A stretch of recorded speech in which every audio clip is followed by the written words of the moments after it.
अस्सलाम वालेकुम जी, खदीजा महमूद शाहिद और आज एक बहुत स्पेशल गेस्ट के साथ जो है मैं मौजूद हूँ।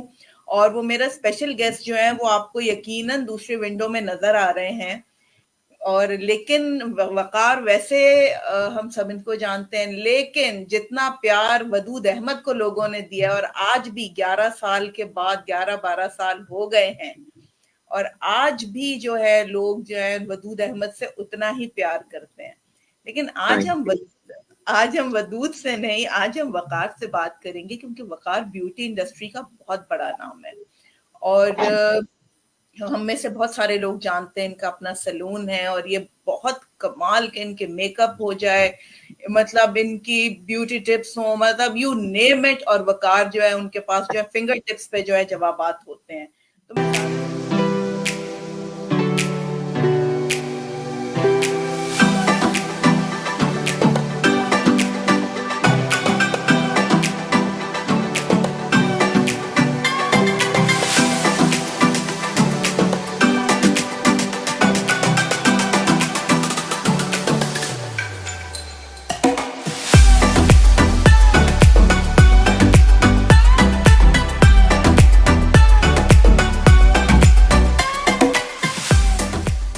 मैं ज्यादा टाइम नहीं लूंगी, तो हम बात करते हैं वकार से। अस्सलाम वालेकुम वकार।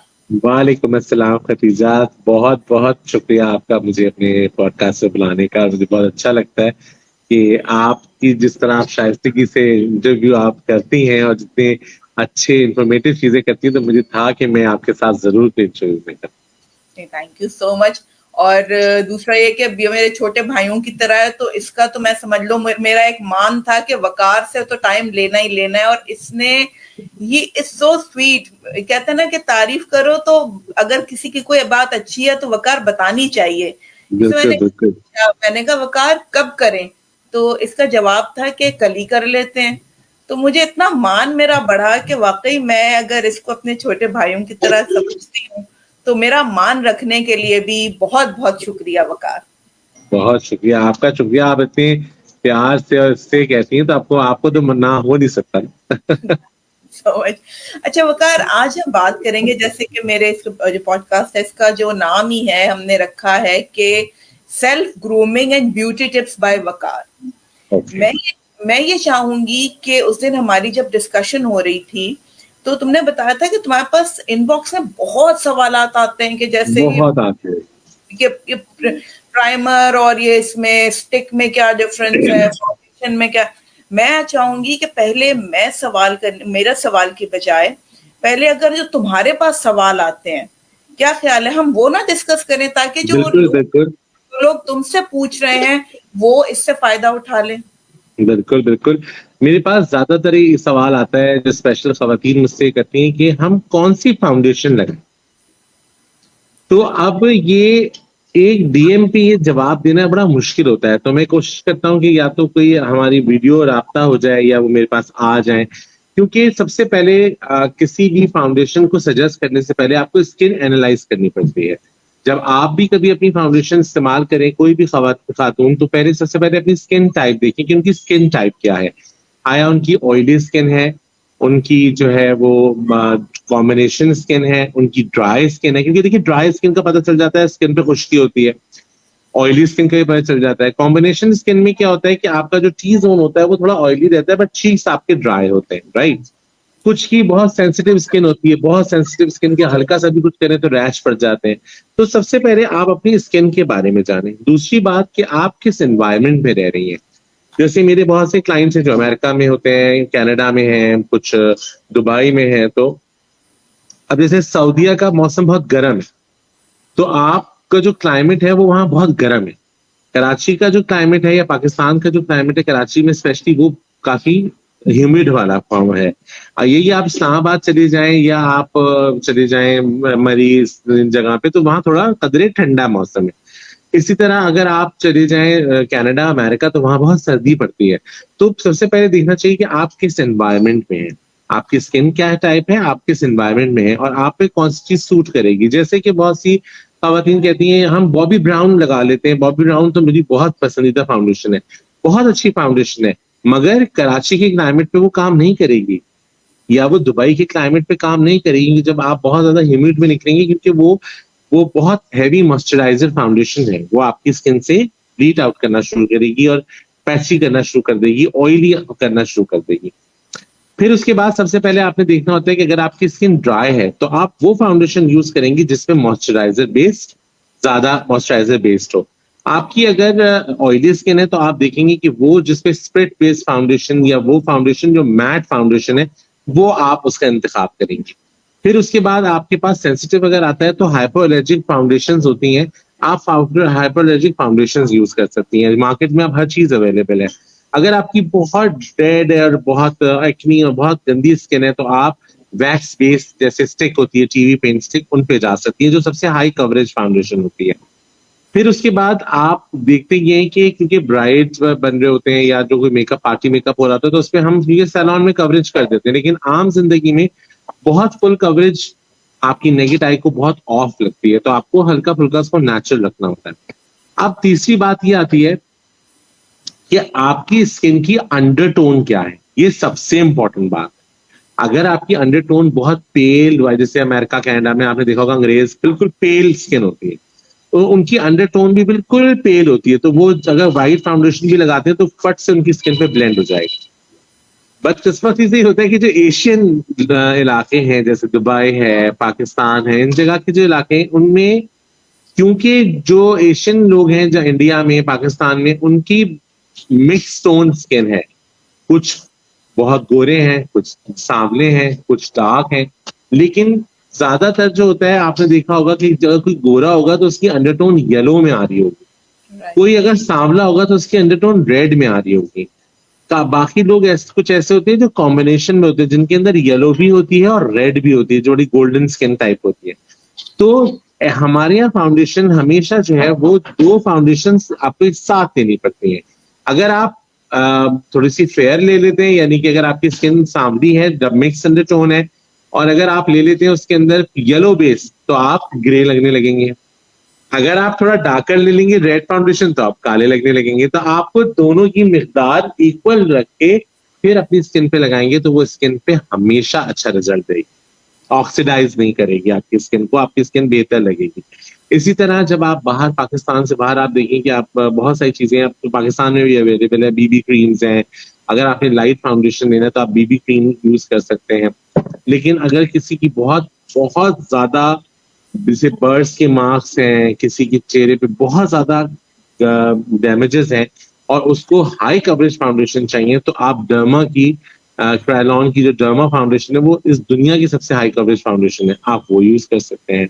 फिर उसके बाद कंसीलर अगर आप लेते हैं तो कंसीलर आपको जरूरी नहीं कि आप अंडरटोन के हिसाब से लें, आप वो ले सकते हैं जो आप थोड़ा सा ब्राइटर, आपकी स्किन से ब्राइटर होना चाहिए। तो स्किन को जब भी कभी, और इससे भी एक वाहिद मैक एक कंपनी है जिन्होंने मिक्स अंडरटोन की फाउंडेशन निकाली हुई है जिसमें रेड और ऑरेंज और येलो मिक्स है, तो उससे क्या होता है कि आप अपनी एग्जैक्ट आपकी स्किन टाइप का फाउंडेशन उठा सकते हैं।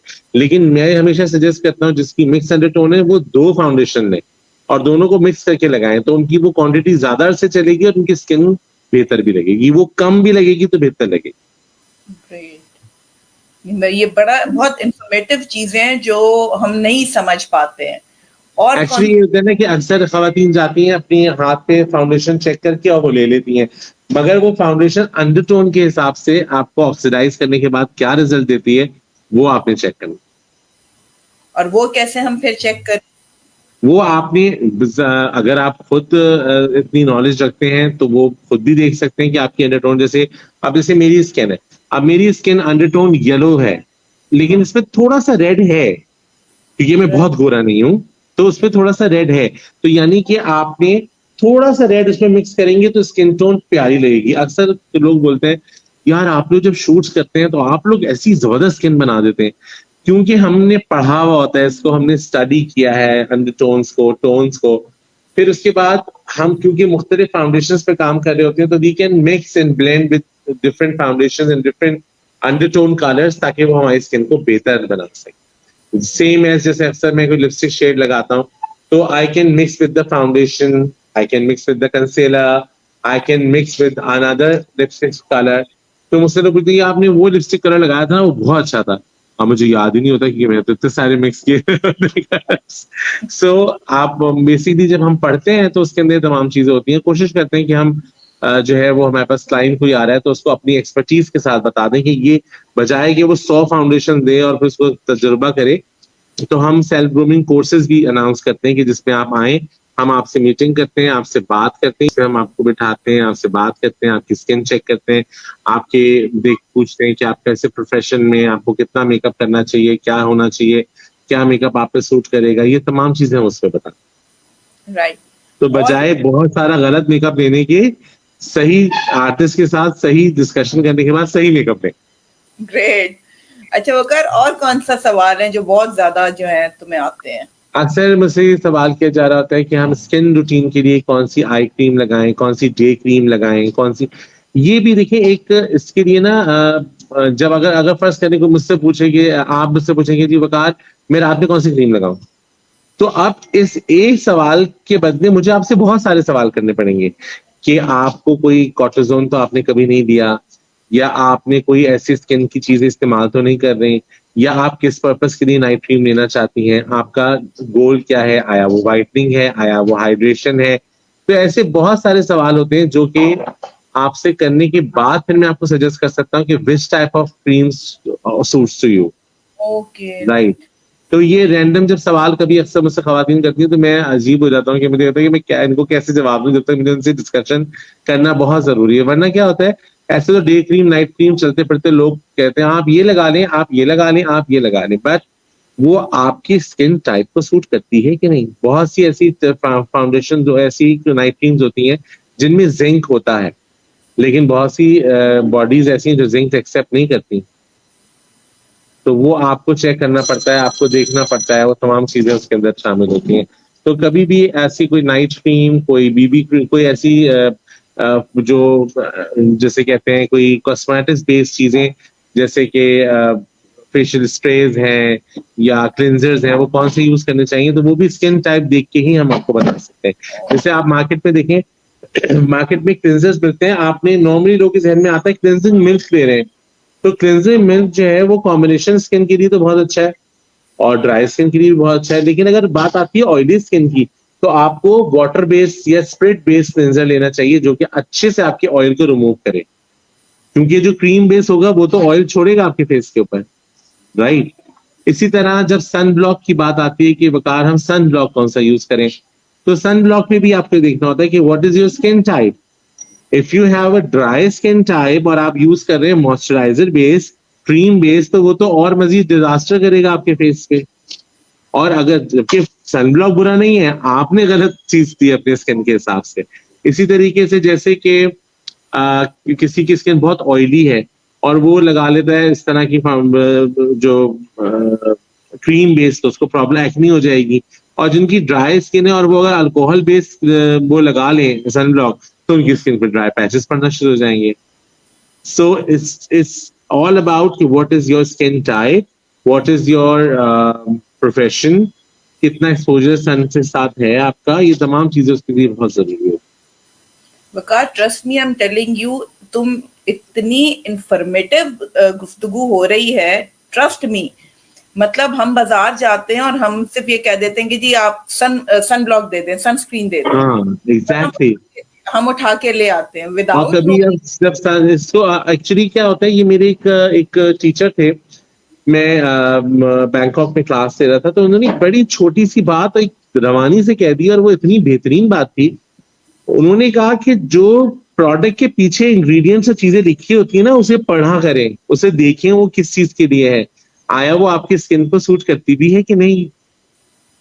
यू गॉट माय पॉइंट, कि आपको जब तक पता ही नहीं होगा और आप गलत चीज ले लेंगे, बिल्कुल ऐसी जैसे कि आपके पेट में दर्द है, आप दवा लेने जाते हैं तो डॉक्टर सवाल करता है ना बहुत सारे, फिर हर बॉडी टाइप की डिफरेंट डिफरेंट प्रॉब्लम्स होती हैं। किसी का पेट का दर्द किसी और वजह से हो सकता है, किसी का पेट का दर्द किसी और वजह से हो सकता है, तो उसके हिसाब से ही उसको दवाइयां दी जाती हैं। तो बिल्कुल ऐसी स्किन के लिए भी होता है कि जब आप कोई भी चीज यूज करें, सबसे पहले एक्सपर्ट से जरूर मशवरा लें। Great.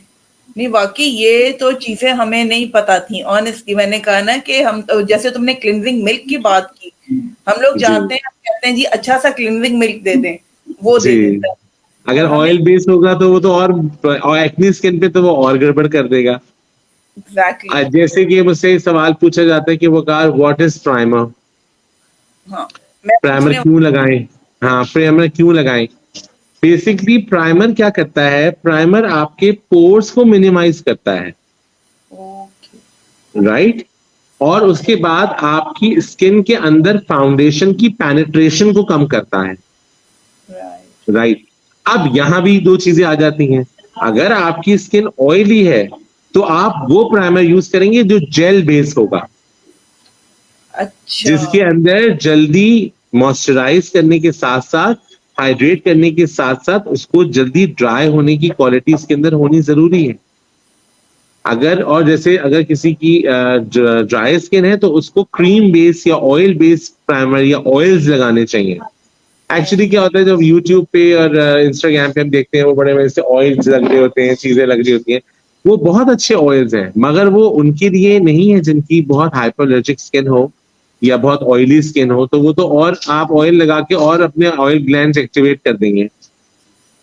Right right right right. Waqar मुझे अंदाजा कि इतनी ज्यादा, मतलब मैंने ऑल्दो मैंने इतने मतलब क्वेश्चंस बना के रखे थे, लेकिन तुमने इतना जिस तरीके से तुम समझा रहे हो वो वाकई जो मतलब हमें मतलब औरों का मैं नहीं कह सकती, मेरे लिए वो बहुत ज्यादा इंफॉर्मेटिव है कि हमें एक्चुअली चीज। मुझे मुझे हमेशा से ना पढ़ने का पढ़ाने का बहुत शौक था।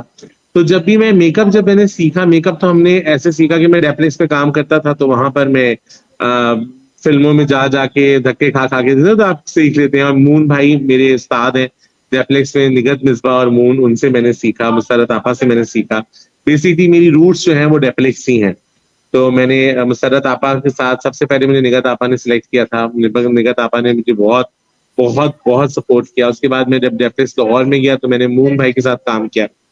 तो उन लोगों ने मेकअप की टेक्निक्स तो मुझे बताई, मगर उसको फिर मैंने रिसर्च, जब मैंने, अब मेरे पास होता कि उस वक्त हम इतने वेल ऑफ नहीं थे कि हम बहुत बड़ी ट्रेनिंग्स दे सकें, लेकिन जब हम शूट्स पे जाने लगे तो मैंने बाहर डिफरेंट डिफरेंट इंस्टीट्यूट से ट्रेनिंग लेना चीजें, उससे क्या हुआ कि मेरी, आप जब आप नॉलेज बढ़ती है ना तो आपका काम ऑटोमेटिकली बेहतर होना शुरू होता है। और मुझे लगता है कि चाहे वो कोई भी जॉब है, लोग कहते हैं मेकअप आर्टिस्ट ही तो है, मेकअप के लिए भी इतना ज्यादा पढ़ना पड़ता है, तभी जाके आप टेक्निकल चीजें सीख पाते हैं। जैसे कि मैं आपको एक मिसाल दूं कि हम जब शूट्स पे हम काम करते हैं, तो शूट्स पे हम जब मेकअप करते हैं तो हम ये देखते हैं कि कौन सा डीओपी काम कर रहा है, ये किस तरह की लाइट करता है, या अभी मास्टर लाइट हुई हुई है या क्लोजअप लाइट हुई हुई है, या प्रोडक्ट कौन सी जिसकी लाइट हुई हुई है, बैकग्राउंड के कलर्स क्या हैं।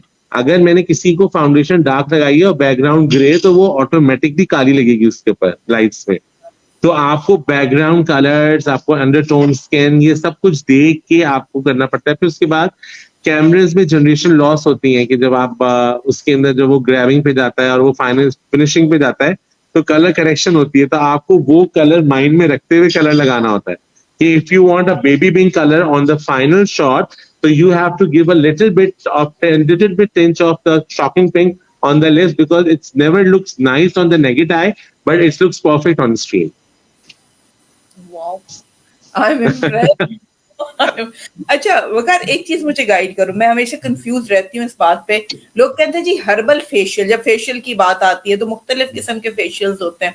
अच्छा अब जब आप कहते हैं ना हर्बल फेशियल, तो देखो हर्बल में भी ये क्या कहते हैं, काफी चीजें और मैं केमिकल्स तो हैं। मैं सिर्फ ये कहूंगा हर्बल के लिए कि जब उसको ट्यूब में चली गई, वो प्रिजर्वेटिव डल गए, उसमें प्रिजर्वेटिव आ गए, तो अब वो हर्बल नहीं रही, उसमें केमिकल आ गया। हर्बल वही है जो आपके सामने पिसे और आपके मुंह पे लगे, तो ही वो हर्बल है। और बेसिकली हर्बल ट्रीटमेंट्स बहुत अच्छे होते हैं। बहुत से ऐसे पाकिस्तान में भी ऐसे आयुर्वेदिक लोग हैं जो हर्ब से फेशियल्स करते हैं, हर्ब से स्किन को ट्रीट करते हैं, जैसे कि नेचुरल फ्रूट्स के साथ, नेचुरल फ्रूट जूसेस के साथ। जैसे कि आजकल जैसे चाइना में, और मैंने वहाँ फेशियल देखा था, और ये मैंने बैंकॉक में है कि जो अल्ट्रासोनिक वो होता है, अल्ट्रासोनिक जो मशीन होती है, उसके जरिए आप फ्रूट के जूसेस को जो है वो स्किन में पेनिट्रेट करते हैं अच्छे से, क्योंकि अगर नॉर्मल आप फ्रूट जूस स्प्रे करेंगे तो वो इतना पेनिट्रेट नहीं होगा, लेकिन अल्ट्रासोनिक मशीन के साथ या आप हाई फ्रिक्वेंसी के साथ जब आप करते हैं तो वो आपकी स्किन पे पेनिट्रेट होते हैं। तो बहुत सी जगहों पे हर्बल फेशियल्स और हर्बल ट्रीटमेंट्स और आयुर्वेदा ट्रीटमेंट्स ये बिल्कुल एग्जिस्ट करते हैं, मगर वो लोग जो कभी कहें प्रोडक्ट में कि ये हर्बल प्रोडक्ट है, तो हर्बल प्रोडक्ट्स के अंदर यकीनन केमिकल्स कम होंगे, लेकिन केमिकल्स होंगे।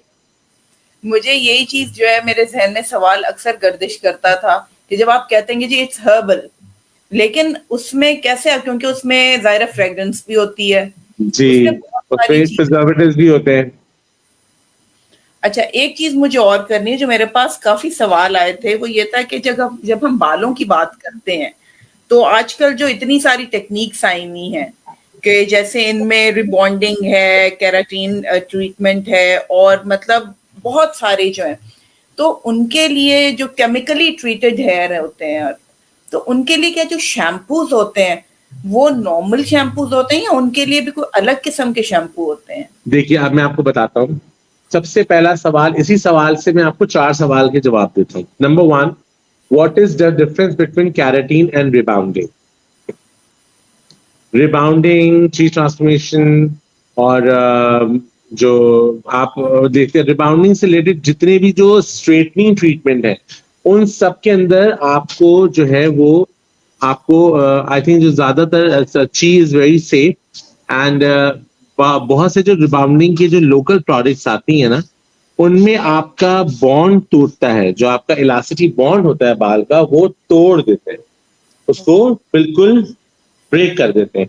जब वो ब्रेक हो जाता है तो बाल बिल्कुल सीधा लटक जाता है, उसको केमिकल के जरिए वहीं पर रोक देते हैं रूट्स छोड़ के। तो इसका मतलब है बाल अच्छा खासा डैमेज हो गया, रूट्स खुल गए उसके।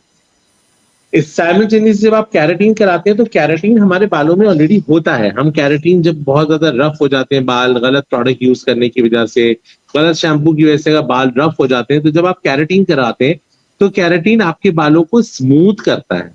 गलत कॉन्सेप्ट है कि वो स्ट्रेट करता है, स्ट्रेट नहीं करता, स्मूथ करता है।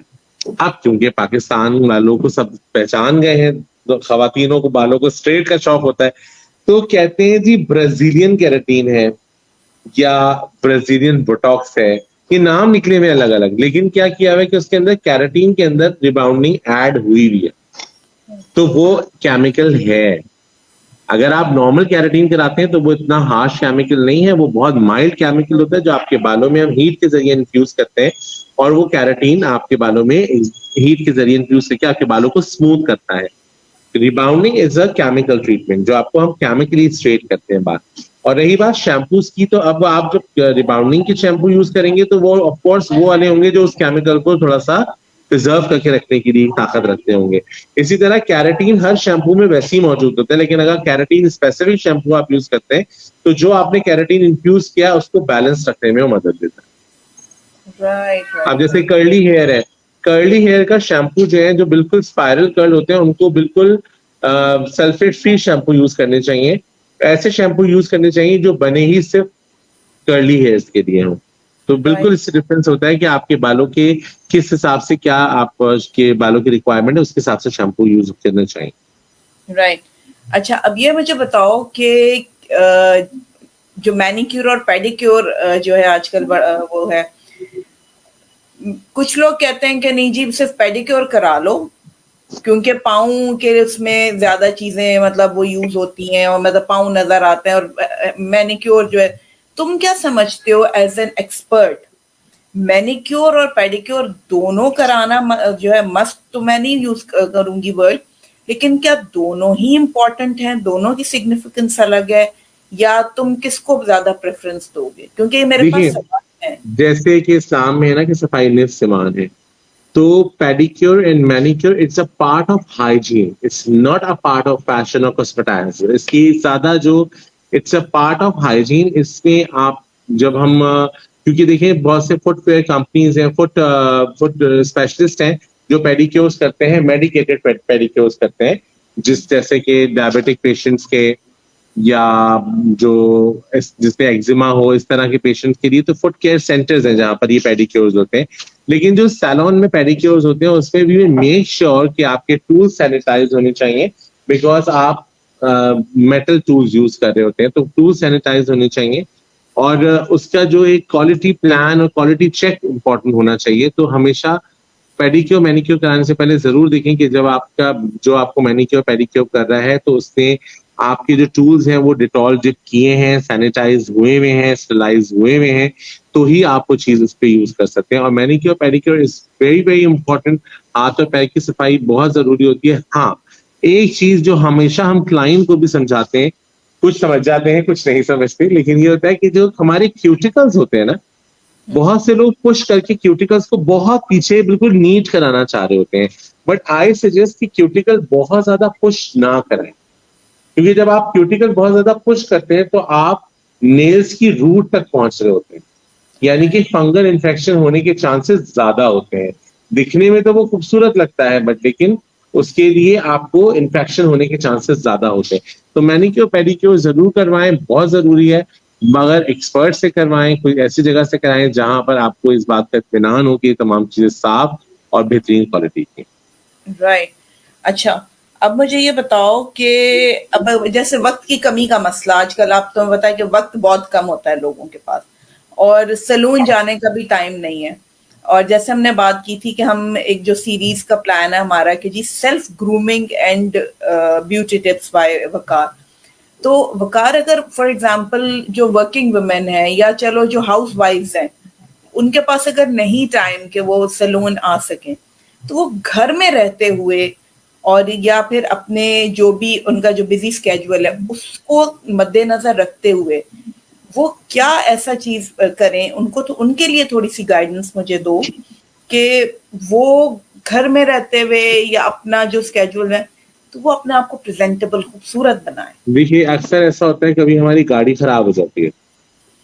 जब गाड़ी खराब होती है तो हम मैकेनिक से एक दफा बनाते हैं और हम उसको मेंटेन करते रहते हैं, उसका तेल पानी चेक करते रहते हैं।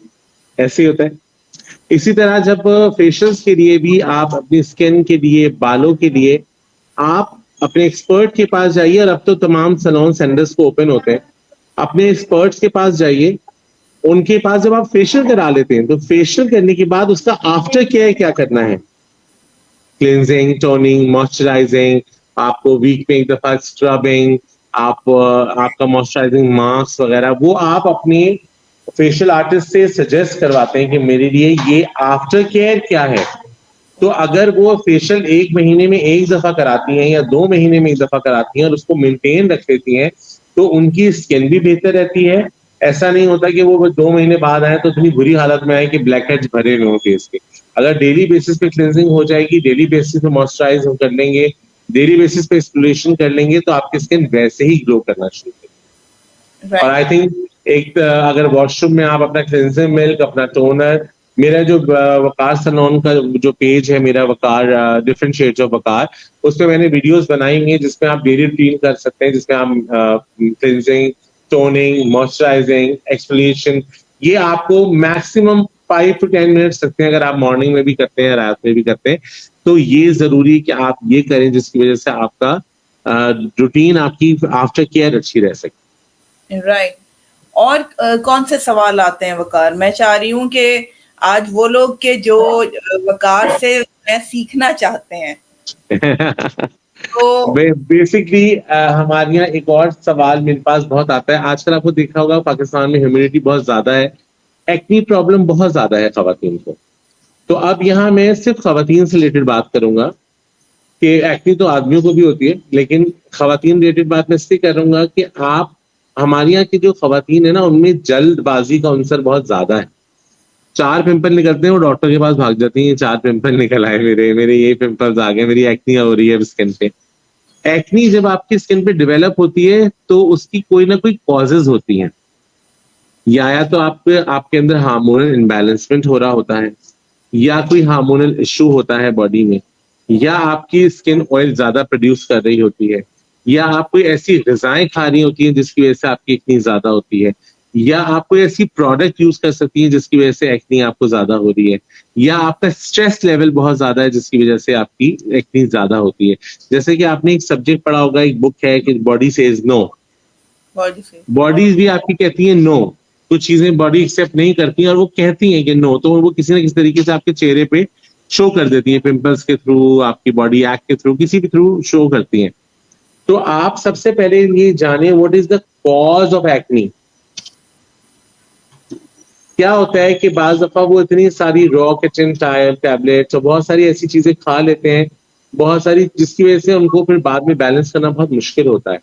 तो आई थिंक कि आप डॉक्टर के पास बिल्कुल जाएं, अगर आपकी स्किन में बहुत सीवियर इन्फेक्शन हुआ है आप बिल्कुल जाइए, बिल्कुल जरूरत है कि आप किसी एक्सपर्ट से लें, लेकिन थोड़ा सब्र के साथ, एक दो पिंपल से परेशान ना हो। अक्सर खवातीन जो शादी से पहले पिंपल्स आ जाते हैं क्योंकि स्ट्रेस लेवल बहुत हाई होता है, उन्होंने 70 जगह चीजें सोची हुई होती हैं, तो वो कहीं ना कहीं नींदें पूरी नहीं हो रही होती, तो स्ट्रेस लेवल ज्यादा होता है। तो एक्नी के लिए आपकी आपकी बॉडी का काम डाउन होना जरूरी है, बिकॉज फेस आपके बॉडी का बोर्ड होता है जो बता रहा होता है ये हो रहा है आपको। तो राइट। उसके लिए पहले कॉजेस जाने, उसके बाद फिर किसी चीज को ट्रीट करें। ग्रेट वकार, माशाल्लाह, मतलब मुझे आइडिया ही नहीं था कि मेरा भाई जो है वो इतना ज्यादा एक्सपर्ट है इन चीजों का। एक होता है ना कि मतलब हमारी जब भी मुलाकात हुई, जब भी हमसे हमारी बातचीत हुई, तो कभी इस तरह के टॉपिक्स डिस्कस नहीं हुए, but they are so informative, और मेरा ख्याल है मेरे देखने वाले जो हैं उनके लिए बड़ा लर्निंग एक्सपीरियंस है। अच्छा, एक चीज मुझे बताओ कि हमारे वक्तों में तो जाहिर सी बात है कि जिस एज ग्रुप में मैं हूँ और बाकी जो है, हमारे वक्तों में तो यकीन करो कि 20 साल की उम्र के बाद हम जो है सैलून का रुख करते थे कि अब अच्छा लगना चाहिए, आईब्रोज बनवा लें। वो मैं अपने वक्त की बात कर रही हूँ। तुम क्या समझते हो कि किस एज में जो है बच्चियों को या लड़कियों को जो है सैलून जो है विजिट करना चाहिए? देखिए, पहले का एनवायरनमेंट बहुत अच्छा था, ग़िज़ाएँ बहुत अच्छी थी, मोबाइल नहीं था, ज़्यादा टाइम आप घर को देते थे। आपके पास रात के वक़्त 8 बजे हमारी रात हो जाया करती थी, तो 8 बजे के बाद हम जब 9-10 बजे भी अगर सो रहे हैं, तो हमारे यहाँ 12-12 बजे तक जागने का मेरे ख़्याल से किसी भी घर में रिवाज नहीं था। मोबाइल नहीं था, ज़्यादा टीवी चल रहा होता था, कितना टीवी देखते थे कि लोग सो जाते थे। अब क्योंकि जब से मोबाइल आ गए हैं, तो मोबाइल आपके मुँह पे रखे रहते हैं सुबह 3 बजे तक और आप देर से सोते हैं। तो अब जो बच्चियाँ हैं, वो यंग एज में उनके चेहरे पे ब्रेकआउट्स होना शुरू हो जाते हैं। फिर उसके बाद तो मुझे लगता है कि पहले क्योंकि इतनी इन्फॉर्मेशन नहीं थी, इतनी चीज़ें आपके हाथ में नहीं थी, तो जो बच्चियाँ थीं वो एडल्ट होने में थोड़ा टाइम लगता था, एडल्ट फेज़ में आने में उनको टाइम लगता था। अब ग़िज़ाएँ हम एक तो इतनी बुरी खा रहे हैं हम, और जो है वो उसके अलावा ऐसी गलत प्रोडक्ट्स, गलत ग़िज़ा, गलत फ्रूट्स का हमारे यहाँ इस्तेमाल नहीं है, देसी घी हमारी बच्चियाँ इस्तेमाल नहीं करती। मतलब अगर कोई किसी के कहते देसी घी का पराठा खाना है, तो उसको बहुत बुरा लगेगा ये बात कि ये कैसे हो सकता है, जबकि वो बाज़ार का गंदे तेल का पराठा खा के खुश हो जाते हैं। तो हमारे यहाँ ग़िज़ाओं का बहुत प्रॉब्लम है। हम लोग बहुत ज़्यादा रेडीमेड हो चुके हैं। हम लोग जो है वो प्रिजर्व हुई हुई, पता नहीं कब की चिकन ज़िबा हुई हुई जो है वो डब्बों में जमा के खा लेते हैं, और हम इतनी गलत products, preservatives based products use कर रहे हैं। फास्ट फूड का चलन ज़्यादा है। पहले लोगों की स्किन इसलिए बहुत बेहतर रहती थी, वो घर का खाना खाते थे या और चीज़ें। अब लोग, मुझे लगता है, खाना बहुत कम ही पकाते हैं, ऑर्डर कर लेते हैं। अब ख़वातीन उतनी मेहनत नहीं करती। अब क्या होता है, एक्सरसाइज के लिए उनको अपने लिए टाइम निकालना पड़ता है, क्योंकि उनकी ज़िंदगी के अंदर से एक्सरसाइज चली गई है, वो अपना काम उस तरह नहीं करती। आप लोग थे, आप लोग की मदर्स थे, वो लोग उस वक़्त, या हमारी अम्मियाँ थी, वो आज भी क्यों एक्टिव हैं, because they used to do work and और इतनी रेडीमेड चीज़ें, और मोबाइल ने सबसे पहले जो है ना, मोबाइल ने हम लोगों को बहुत आधा, जहाँ हमारी ज़िंदगियाँ आसान की हैं, वहाँ हमारी ज़िंदगियाँ बहुत प्रॉब्लम भी कर दी हैं। मुझे लगता है कि पहले कभी भी ये आपको जो है वो ऐसी स्पीचेस, मोटिवेशनल स्पीचेस नहीं सुननी पड़ती थी। आपके पेरेंट्स ही घर में इतनी चीज़ें कि आप लोग घर में, पहले हम लोग बात करते थे, लोगों के साथ कम्युनिकेट करते थे। अब कम्युनिकेशन लेवल खत्म हुआ है, स्ट्रेस लेवल ज़्यादा बढ़ गया है, कॉम्पिटिशन ज़्यादा बढ़ गया है। और सोशल मीडिया की वजह से लोग ज्यादा जो है वो आधा टाइम लड़कियां जो है वो सेल्फियों और चीजों इसमें निकालती हैं, तो जितना जितना स्ट्रेस लेवल बढ़ा है उतनी स्किन की और चीजों की प्रॉब्लम्स भी हैं, बिकॉज रेस्ट नहीं है लाइफ में। राइट। तो मेरा सवाल वही है, तो कितनी एज में तुम्हें मुझे लगता है कि आजकल जो है वो वैक्सिंग, अगर किसी बच्ची की ग्रोथ ज्यादा है तो वैक्सिंग उसको 15-16 साल में स्टार्ट करा देनी चाहिए। और एटलीस्ट क्लिनजिंग तो आप, मैं कहता हूँ टीन एजेस में, आप 13 की हो 14 की हो, आपको क्लिनजिंग करा लेनी चाहिए। राइट। और बहुत सी ऐसी बच्चियां मैंने देखी हैं जो 13-14 की हैं, but too much acne problem, because they always use like bad product on face है, क्योंकि वो इतनी चीजें देख रही हैं यूट्यूब पे चीजों पे, फिर उनका खाना पीना इतना फास्ट फूड और ऑयली वाला है कि वो स्किन पे जल्दी ब्रेकआउट्स हो जाते हैं। राइट। अच्छा वकार, ये बताओ कि मैं चाह रही हूँ कि मेरे देखने वालों को पता चले, सेल्फ ग्रूमिंग कोर्सेज कराते हो? बिल्कुल, सेल्फ ग्रूमिंग कोर्सेज के बारे में लोगों को मैं बताना चाहूंगा कि सेल्फ ग्रूमिंग कोर्स हर सैलून में किया जाता है। और सेल्फ ग्रूमिंग का सबसे बेहतर जवाब ये हुआ कि सेल्फ ग्रूमिंग में जब हमारे पास कोई खातून आती हैं तो पहले हम उनसे उनका इंटरव्यू लेते हैं, उनसे बात करते हैं क्या प्रोफेशन है, क्या रूटीन है, क्या उनकी हॉबीज हैं, क्या चीजें। उसके बाद हम उनको देखते हैं कि उनका रूटीन क्या है, उस हिसाब से हम उनकी स्किन टाइप जज करते हैं। उनको हम स्किन के बारे में बताते हैं कि कौन सी स्किन क्रीम आपको यूज करनी चाहिए, कौन सा फेशियल आपको सूट करेगा, आपकी स्किन टाइप पे किस फेशियल की नीड होगी, आपको घर पे आफ्टर केयर क्या करनी होगी, आप अपने नॉर्मल मैनिक्योर पेडिक्योर खुद से बाय सेल्फ कैसे कर सकते हैं, आप अपने बालों की केयर खुद बाय सेल्फ कैसे कर सकते हैं, आपके बालों में क्या प्रोडक्ट यूज करनी चाहिए। इस तरह के जितने भी सवाल हैं हम सेल्फ ग्रूमिंग सॉल्व करते हैं, जिसकी वजह से जो सेल्फ ग्रूमिंग कोर्स देने की वजह से you can get the right direction on your product, ताकि आप वही प्रोडक्ट खरीदें जो बेहतर प्रोडक्ट हो। आप जो आपकी स्किन टाइप की प्रोडक्ट होती है उसके बारे में हम बताते हैं। उसमें आपको आज पता चल जाता है कि आप 50 प्रोडक्ट नहीं खरीदनी, आप अपने आप को स्ट्रीमलाइन कर लेते हैं कि ये चीजें मेरे लिए इंपॉर्टेंट है, and you can easily know about your self कि यार ये वाकई ये स्किन टाइप मेरी है, मुझे इसे कैसे केयर करना है, मुझे अपने बालों को बाय सेल्फ खुद कैसे ब्लो ड्राई करना है, कैसे मैं अपने बालों की केयर कर सकती हूँ, कैसे अपने आप को प्रेजेंटेबल करा सकती हूँ। तो ये पूरा सब कुछ सेल्फ ग्रूमिंग में होता है। और मैं उन माओ से स्पेशली ये रिक्वेस्ट करूंगा कि अपनी बच्चियों को जरूर ये सेल्फ ग्रूमिंग कोर्स कराइए, क्योंकि ताकि उनको बजाय कि वो इतने बेतहाशा एक्सपेरिमेंट करके अपनी स्किन खराब करने, उनको पहले ही पता हो कि उन्हें क्या करना चाहिए। Great, thank you so much Waqar, इतनी जबरदस्त डिस्कशन हुई है।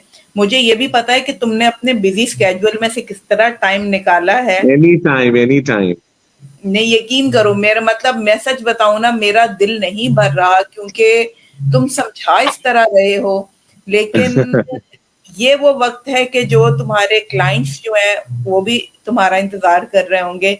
तो मैं अपने देखने वालों से कहूंगी कि जिन्होंने भी आज का हमारा प्रोग्राम देखा है, और इजाजत तो मैं लूंगी, लेकिन इजाजत जो है वकार से इस वादे पे ली जाएगी कि जल्दी ही हम नेक्स्ट सेशन करेंगे। बिल्कुल जो हमने प्लान किया हम वो सेशन भी करेंगे। और बिकॉज आई रियली रिस्पेक्ट कि आपके जितने भी आपके व्यूअर्स हैं वो इतने ऑर्गेनिक और इतने अच्छे हैं कि मुझे भी बहुत अच्छा लगेगा कि I feel very good to part of your family. और मैं रिक्वेस्ट करूंगा उन सबसे कि मेरा जो पेज है वकार सैलून का, जो मेरा पेज है वकार सैलून के नाम से, WQARSSALON वकार सैलून, उसे जरूर लाइक कीजिए। जो मेरा अपना पेज है वकार _ मेकअप, उसको जरूर लाइक कीजिए। मेरा एक यूट्यूब चैनल है डिफरेंट शेड्स ऑफ वकार, उसमें जो सवालों के जवाब मैंने आज बताए हैं वो प्रैक्टिकली मैंने उसमें करके भी दिखाए हैं। तो अगर बहुत से लोगों को वो दोबारा रिपीट में देखना चाहें तो जरूर डिफरेंट शेड्स ऑफ वकार को सब्सक्राइब करें। बिल्कुल। अब ये है कि अब हम जो है वकार का टाइम ज्यादा नहीं लेंगे, तो हम चाहते हैं इजाजत। वकार सलामत रहो, शाद रहो, आबाद रहो। बहुत शुक्रिया, अल्लाह हाफिज। अल्लाह हाफिज।